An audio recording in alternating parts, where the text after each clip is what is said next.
সকাল, সকালটা খুব সুন্দর, রোদ্রে ঝলমলে সকাল। ফুলের তালা সাজানো গোপালের জন্য, গোবিন্দের জন্য, যেটাই বলুন না কেন, জগন্নাথের জন্য, জয় জগন্নাথের জয়। এ বলে আজকে সকালটা শুরু করলাম। কেমন হলো সকালটা? খুব সুন্দর না? ভগবানের নাম নিলে সকালটা সুন্দর হয়ে যায়। এই যে ফুলের থালাটা আছে, ফুলের থালাটা যখন সাজায় তখন মনে হয় যে আরও একটু ফুল দিলে, আরও একটু ফুল দিলে গোপাল কত সুন্দর করে সাজানো যায়। এই তো আমার সকাল। সকাল মানেই পাখির কিচিরমিচির ডাক। গাড়ির আওয়াজে শোনা যায় না, তবে পাখি কিচিরমিচির করে ডাক দেয়, বুঝছেন? পাখির কিচিরমিচির ডাকের সাথে সাথে গাড়ির আওয়াজটা আমার শুনতে হবে। এই তো আমার সকাল।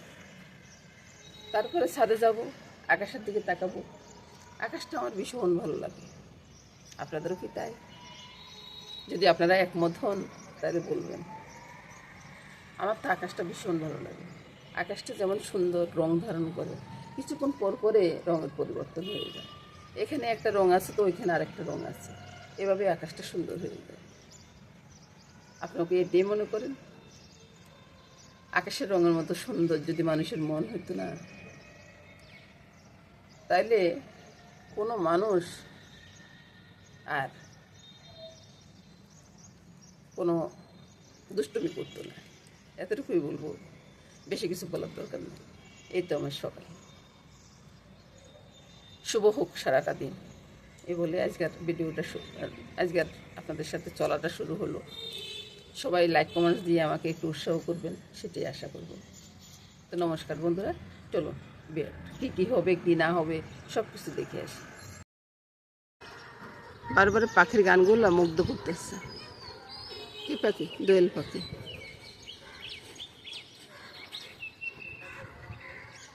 সুন্দর গান গাইতেছে।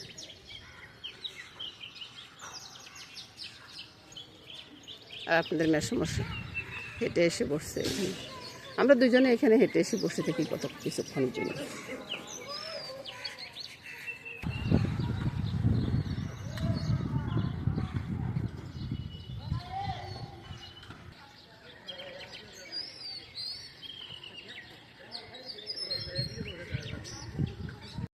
চলে এলাম রান্নাঘরে। রান্নাঘরে এসে কি দেখাচ্ছি? আলু। আলুগুলো সিদ্ধ হয়ে গেছে। তো সিদ্ধ আলু দিয়ে কি করব সেটাই দেখাচ্ছি। ময়দার ডোটা রেডি করে রেখেছি। তো এগুলো আমার মামুনি করছে, আমি করিনি। মিথ্যা কথা বলে লাভ করবো। তো আলুগুলো প্রথমে ম্যাশ করে নিই। কয়টা আলুকে ওই দমের মতো করে রান্না করবো, আর কয়টা আলু আমার আলু পরোটার সাথে যাবে, বুঝছেন? তো পুরোটা করে নিই, তারপরে দেখাই বন্ধুরা। আলুগুলোকে এইভাবে ম্যাশ করতেছি। আর 3টা আলু রাখি দিলাম, এই 3টা আলুকে আমি করবো। আর এই আলু পরোটাটা সম্পূর্ণ আলাদা হবে, বুঝেছেন? একটু ভালো করে দেখে নেবেন। প্রথমে প্যানে তেল দিয়ে দিচ্ছি। তেলটা একটু বেশি দিচ্ছি, কারণ 2টা জিনিসের সাথে তেলটা যাবে। তো তেলটা দিয়ে দিলাম। তেলটা গরম হতে থাকুক, এর ফাঁকে কয়েকটা পেঁয়াজ কেটে নিয়ে আসি। তারপরে প্রথমে আমি ওই যে পেঁয়াজগুলোকে কেটে নেব। পেঁয়াজগুলো অত ছোটো করবো না বন্ধুরা, ছোটো করলে লাভ না। তাই এখানে দিয়ে দিচ্ছি কয়েকটা লঙ্কা। লঙ্কা ভাজা হয়ে গেছে, কয়েকটা লঙ্কা আমি এখানে উঠিয়ে দিচ্ছি। আর বাকি তেলটা রেখে দিচ্ছি, 2টা লঙ্কা করে দিচ্ছি। এটার সাথে দিয়ে দিব কি পেঁয়াজ। পেঁয়াজগুলো ভাজা হতে আমি আলুগুলো দিয়ে দিই। এই যে আলুগুলো দেখছি না, সিদ্ধ আলু আর কি, আলুগুলোকে একটু চুলে একটু ওই যে আদা ভাঙা করে দিব, তাহলে পরোটার সাথে খেতে বেশ মজা লাগবে। বলুন, আলুগুলোকে ঠিক এরকম করে ভেঙে দিচ্ছি, যতটুকু ভাঙা যায়। একবারে যে ম্যাশ করে দিব তা কিন্তু করবো না। আমি 2 হাতে করতেছি, আপনারা কিছু মনে করবেন না। হাতটা পরিষ্কার করে চলে আসছি। আর ভাই 2 হাত না হলে কাজ হয় না রে ভাই, যত কথাই বলি। দেখুন আলুর মাঝখান থেকে কালো হয়ে গেছে। তারপরে এখানে দিয়ে দেবো আদাটা গ্রেট করে।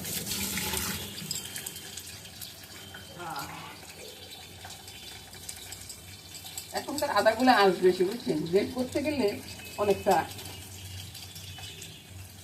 আলু পরোটা খেয়েছেন তো অনেক অনেক অনেক রকমের খেয়েছেন না, আজকের মতো করে একবার খেয়ে দেখুন, খুব ভালো লাগে। স্বাদ অনুযায়ী নুনটা দিয়ে দিলাম, নুন আর লাগবে। আমার এক একটা জিনিস এক এক জায়গায় থাকে, এটা নিরামিষ, সম্পূর্ণ নিরামিষ জিনিসটা থাকে এইসব জায়গাতে।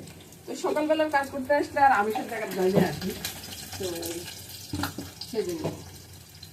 আর লঙ্কা, ঠিক আছে। আর চিনিটা দেবো, চিনিটা আপনারা যাই বলুন না না তাই বলুন, আমি চিনিটা কিন্তু দিব। চিনিটা ওই পেঁয়াজের ভিতরে আমি দিয়ে দিচ্ছি। রুটির সাথে খাবো, একটু মিষ্টি মিষ্টি না হলে ভালো লাগবে না। রুটি বা পরোটার সাথে একটু মিষ্টি মিষ্টি তরকারি না হলে ভালো লাগবে না বলুন। তারপরে আলুটা ছেড়ে দিয়ে দিয়ে এবার উল্টে পাল্টে নেব। তারপরে একটু ধনিয়া গুঁড়া, ধনিয়া জিরার গুঁড়া। তারপরে বন্ধুরা ওই গরম জলটাই দিব, বুঝছেন, ঠান্ডা জল দিলাম না। আপনারাও পারেন এভাবে করতে।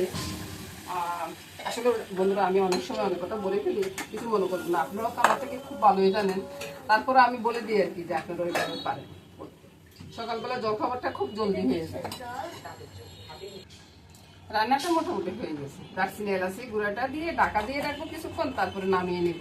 নামিয়ে নিবে পরে আপনাদেরকে দেখাবো। আর এর ফাঁকে আমি আলুর পুটটু সব কিছু রেডি করে নিই, আজকে অনেকটা টাইম হয়ে যাচ্ছে। আমার মনে হয় কি 3টে লঙ্কা দিলে যথেষ্ট, এর বেশি লঙ্কা দেওয়ার দরকার নেই। লঙ্কাগুলো যে ঝাল, আর আমাদের বলে তো একটু লঙ্কাটা কমে খায়। এবার বন্ধুরা আলুর দমটা হয়ে গেছে, এবার আলুর দমটা নামিয়ে আপনাদেরকে দেখাচ্ছি। কত সুন্দর একটা আলুর দম, এটা আমার দাদুভাই ভীষণ পছন্দ করবে।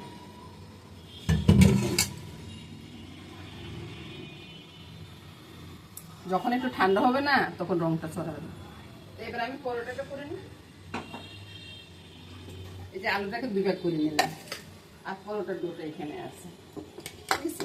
ওটা ভালো করে একবারে ময়ম টয়ম দিয়ে রেখেছি। তো এখন আমি কি করবো, পরোটার ডোটাকে নিয়ে একটাকে নিয়ে বেলবো, ঠিক আছে।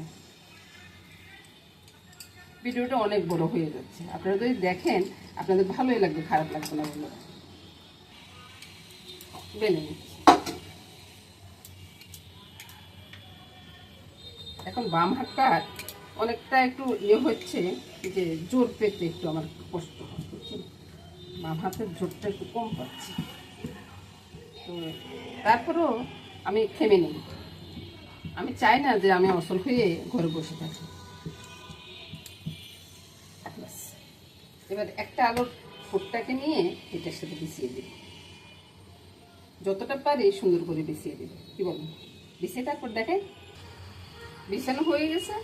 এবার এটাকে রোল করে নেব, সমান করে রোল করে নেব। এদিকটা একটু চিকন আছে তো ওইদিকে একটু সরা করে দিচ্ছি, মানে সবটা সমান হয়। দেখলেন তো, রোল করে নিলাম। এবারে পুরো আলুর ভিতর, মানে পরোটাটার ভিতরে আপনারা আলুটা খুঁজে পাবেন। 1 2 3 4 6টা বসে। আরেকটা ঠিক একইভাবে করে নেব, এই যে। আর এটাকে এভাবেও আপনারা তেলে ভেজে খেতে পারেন, এটা কিন্তু বেশ মজা লাগে বিকালের চাঁদে। আমি 2টা রেখে দিব, তো 2টা রেখে দিয়ে বিকালে ভেজে খাবো, বুঝতেছেন। আর সবগুলোকে এইভাবে করে নিই, সবগুলো করে নিই বন্ধুরা, ভিডিওটা অনেক বড় হয়ে যাচ্ছে। এই 2টা রেখে আসি, বিকেলবেলা ভেজে খাবো। আর এখন এগুলা করে নিব, এগুলা কিন্তু পরোটা বানাবো, আলু পরোটা। তো এখন একটা একটা করে বেলে তারপর সেকে পুরাটা ছেঁকা হলে সে আপনাদেরকে দেখিয়ে দেবে। হয় কি বন্ধুরা, আপনারা চাইলে আলুর পুরের ভিতরে যদি আপনারা একটু ধনিয়া পাতা দিতেন তাহলে না দেখতে বেশ সুন্দর হতো। আমার ঘরে না ধনিয়া পাতাটা পছন্দ করে না, বুঝছেন, কেউ পছন্দ করে না, তো সেই জন্য আমি দিতেও পারি না। তো আমি এভাবেই করে নিই, ব্যাস। একটা বেলা হয়ে গেল, একটু সেকে নিই। কেমন বেলা হলো সেটা তো দেখাই নিয়ে, এই যে একটা আলু পরোটা হয়ে গেছে, আপনাদেরকে দেখাচ্ছি। এবার দেখুন বন্ধুরা, এদিকে পরোটাটা আছে আর এদিকে আলুর তরকারিটা আছে। কত সুন্দর একটা আলুর তরকারি হয়েছে, চামচ দিয়ে একটু দেখিয়ে। এই যে দেখুন, দারুণ একটা আলুর দম হয়েছে না, পেঁয়াজ দিয়ে আর কি। তো এ নিয়ে বন্ধুরা সকালবেলার জল খাবারটা আমার চাটা দিয়ে যাও। খাইতে বসে বল মাছ, ওই যে বললাম যে আর আগে জেলা বল মাছ নিয়ে আসছি, আজকে আবার বাকিটা রান্না করব। তো রান্না করতে গেলে মশলার দরকার পড়ে। আদা জিরা ধনিয়া বাটা আছে, লঙ্কা, নুন, হলুদ, তেজপাতা, একটু তেল দিব। আপনারা কিন্তু সর্ষের তেলটা দিবেন বন্ধু। আপনারা কিন্তু ওই যে আমি তো সানরাইজের তেল দিচ্ছি, আপনারা সর্ষের তেলটা দিবেন। আর বন্ধুরা ওই যে মাখিনি তারপরে দেখাচ্ছি আপনাদেরকে। মাখাটা শেষ হয়ে যাক, মাছটা মাখিয়ে নিলে এবারে এইদিকে ফিরিয়ে দেন, দিয়ে দিবে একটু মেথি ফোড়ন, বুঝছেন। আরে ভাই মাছ কত রকমের পাক করা যায়, মাছ কি শুধু একরকম পাক করা যায়? এই স্যাঁতসুট করে উঠতেছে, এবার আমি ঢাকা দিয়ে রাখি ভাই, এই স্যাঁতসুটটা বন্ধ হয়ে যায়। এবার ভাই উল্টে পাল্টে দিব, বুঝছেন। উল্টে পাল্টে দিলে হবে কি এপিট ওপিট দুনো পিঠে মশলাটা লেগে যাবে বা ভাজাও হয়ে যাবে। এবার উল্টে পাল্টে দিব। আর ভাই এত কি চিন্তার ভাই, কাঁচা লঙ্কাটা ছড়াই দিবেন, ভাঙিয়ে একটা দেওয়া দিলাম আর কি। তারপরে এবারকে বক্কার করে জলটা দিলে নিলাম, বাস। এবার আমি ধনিয়া পাতাটা ছড়িয়ে দিই। এবার তো আপনারা বলবেন যে শীতের ধনিয়া পাতা দিচ্ছেন কেন? আর ভাই গরমের ধনিয়া পাতা না পাইলে আমি আর কি করবো রে ভাই, শীতের ধনিয়া পাতাই দেবো। আর এদিকে তো মাসি আর মামনি এক করে বক বক বক বক বক করতেছে, এগুলো না করলে শুনে না। এবার দেখলেন তো তরকারিটার কালারটা কত সুন্দর হয়েছে। এগুলো লাগে কোনো কথাই করতে পারি না, বলুন তো। এগুলো যত কথা এগুলো এখানে আসি বলা উচিত। এবার দেখুন তো বন্ধুরা মাছের কালারটা কত সুন্দর হয়েছে। আর বোয়াল মাছরে ভাই একটু ধনিয়া পাতা না দিলে না, ধনিয়া পাতা দিতে পারি না, ধনিয়া পাতা আসিলই না, কি করবো ভাই। আম সিদ্ধ হচ্ছে রে ভাই, আম সিদ্ধ হচ্ছে, একটু ফুড কালার দিয়ে দিচ্ছি, বুঝছেন। আপনারা চিন্তা করবেন না, ফুড কালার দিলে যে একবারে কিছু ইয়ে হয়ে যাবে, মহাভারত অশুদ্ধ হয়ে যাবে এমন কোনো কথা না, বুঝছেন। এই যে শাকটা বসিয়ে দিলাম এবার। আর এবার দেখুন মাপুর দুইটা আছে এখানে আমার ডিস্টার্ব করার জন্য। চুলার আঁচটা বাড়িয়ে দিলাম, কি দিলাম সেটা তো বললাম না। নারকেলটা ভাই নারকেল নারকেল নারকেল দিয়ে এই শাকটা রান্না করলে দারুণ লাগে। অনেক সময় হয়তো আপনারা চিন্তা করেন যে নারকেল দিই না কেন। আর না ভাই নারকেল দিলে তো আমিই খাইতে পারি না, তাই নারকেল দিব কেন? বোয়াল মাছটা রান্না করার পরে যদি আপনাদেরকে একটু ঢং না করি তাহলে কি এটি ভালো লাগে বলুন?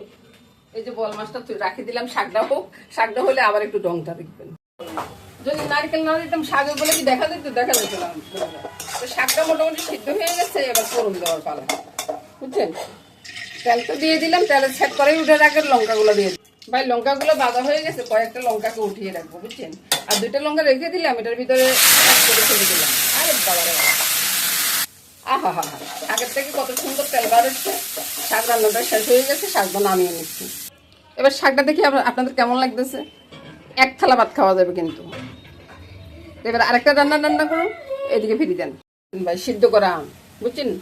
সিদ্ধ করা যতটুকু আম আছে ততটুকু চিনি আছে ভাই, চিনি দেখি বড় ভেবেন না। নুনটা দিয়ে দিলাম, দুইটা লঙ্কা দিলাম, এই হাঁচা মিশা করে তেল দিলাম, তেলের ভিতরে দিয়ে দিলাম মিষ্টি দিলাম, বুঝছেন। লঙ্কাগুলো রেখে দশ করে ছেড়ে দিলাম। আহা হা হা, এই গুডাগাডি করে বাস। এই যে দেখেন লঙ্কাগুলোকে 3 ভাগ করে দিয়ে দিচ্ছি, 6 ভাগ হইলো আর কি। 6 ভাগে 6 টুকরা আমরা 6 জনে খাবো আর কি, বুঝছেন। বাস রান্না হয়ে গেল। এবার নামানোর পরে আপনাদেরকে দেখাবো। এবার বন্ধু দেখুন তো আমের টকটা কেমন হইলো। আহা হা, সবাই তো লোল পড়ে যাচ্ছে। আর এ রান্নার সাথে সাথে আমার সব কিছু শেষ হয়ে গেল, রান্না শেষ হয়ে গেল, আমি শেষ হইনি বন্ধুরা। আমি আবার আগামী দিন আসবো। তো সবাই ভালো থাকুন, সুস্থ থাকুন।